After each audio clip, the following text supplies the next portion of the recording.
Once upon a time, in a peaceful kingdom surrounded by green hills and silver rivers, there lived a young prince named Aaron. He was kind and gentle, loved by everyone in his father's castle. But, though he had everything, a shining crown, fine clothes, and loyal servants, his heart often felt empty. He would look beyond the palace walls and wonder what life was like for the people who lived in the villages, far away from gold and glory. One morning, when the sky was painted in shades of rose and gold, the prince decided to ride beyond the royal gardens. He wanted to see his kingdom, not as a prince, but as a simple traveler. Dressed in plain clothes, he mounted his white horse and rode through the meadows, passing farms and fields filled with wildflowers. The air smelled sweet, and the song of birds echoed in the breeze. After hours of riding, he reached a small village at the edge of the forest. It was a humble place, with cottages made of wood and straw, and laughter filling the air as children played near the well. The prince watched them quietly, feeling warmth in his heart.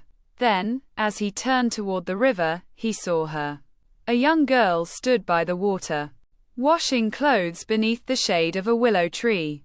Her dress was simple and worn, but her beauty shone brighter than any jewel he had ever seen. Her hair glimmered like dark silk, and her eyes sparkled with the reflection of the sunlight dancing on the water. She was humming softly, a song so sweet that even the wind seemed to pause to listen. The prince's heart began to race. He had met many noble ladies in grand halls, but none like her. There was something pure and gentle about her, something real. He dismounted his horse and walked closer.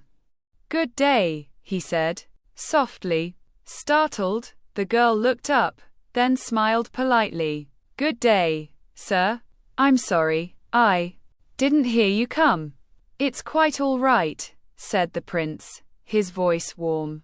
"That song you were singing, it's beautiful." She blushed a little. "It's an old village song. My mother used to sing it while she worked." He watched her carefully, noticing the kindness in her eyes, the grace in her movements. "Do you live here, by the river?" "Yes," she said. "My name is Liana. My father was a farmer, but he passed away last winter.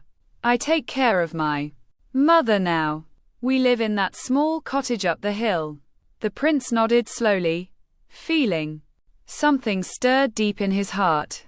He wanted to tell her who he was, but he feared she would bow or look at him differently. So he kept his secret.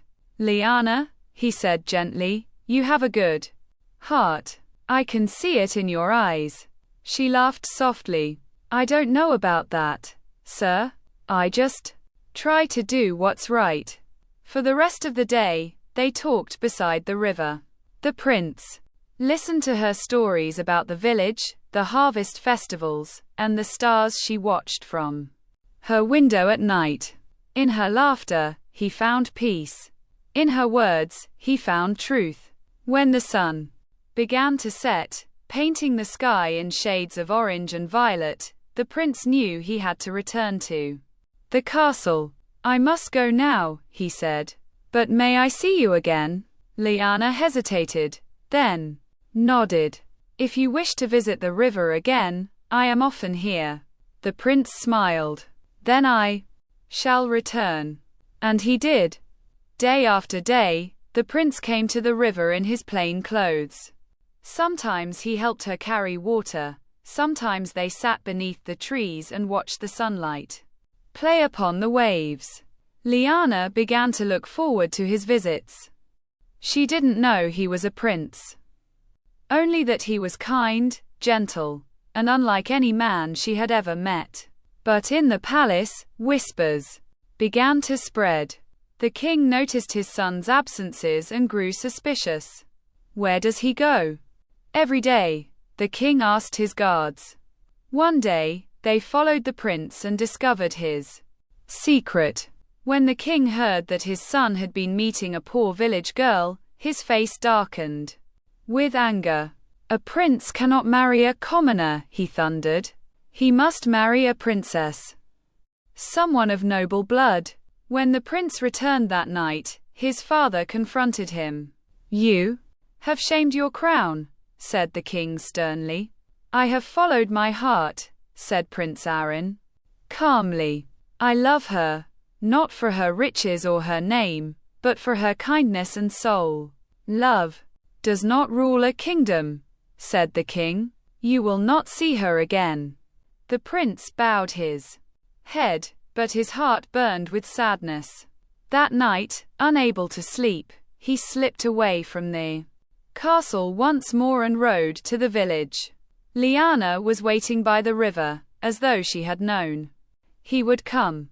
"Aaron," she whispered, seeing the sorrow in his eyes, "what troubles you?" He took her hands in his. "Lyanna, there is something I must tell you. I am not the man you think I am. I am the prince of this land." She stepped back in shock. "A prince?"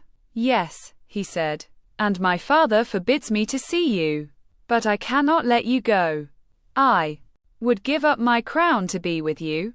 Tears glimmered in Lyanna's eyes. "No, you must not. Your people need you. You were born to be their leader." He shook his head.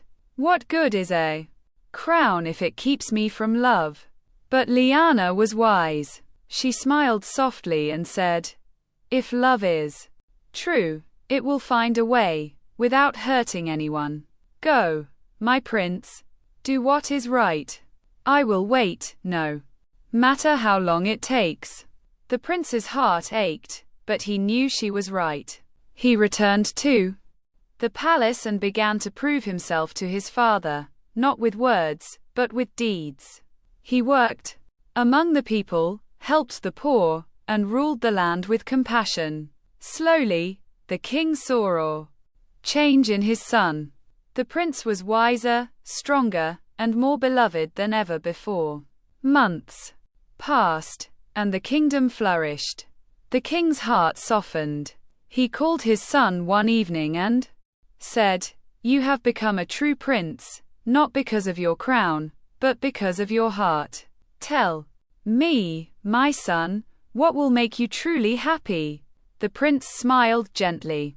"To marry the woman I love, father."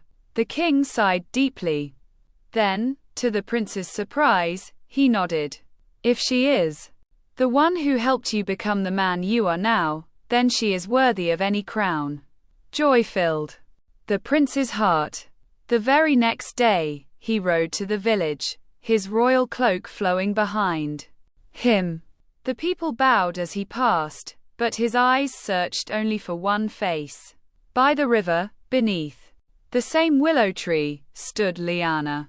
She gasped when she saw him, for now she knew this was not the simple traveler she had met, but the prince himself, dressed in gold and white. He dismounted his horse and walked to her with a smile that reached his eyes. "Lyanna," he said softly, "you once told me love would find its way. It has. My father has given us his blessing. Will you be my princess?"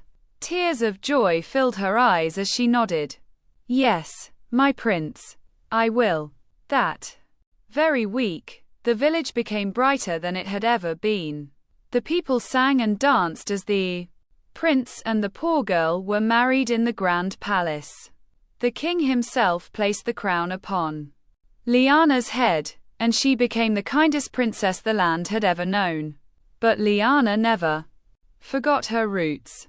Even as a princess, she walked among the villagers, helped the poor, and listened to the songs by the river. She and Aaron ruled together with love and humility, and the kingdom bloomed under their care. And on quiet evenings, when the golden sun set behind the hills, the prince and his beloved would return to the willow tree by the river, the place where love first found them. There they would sit, hand in hand, watching the water flow gently past, and whisper softly, "True love needs no crown, only a faithful heart." And they lived happily ever after.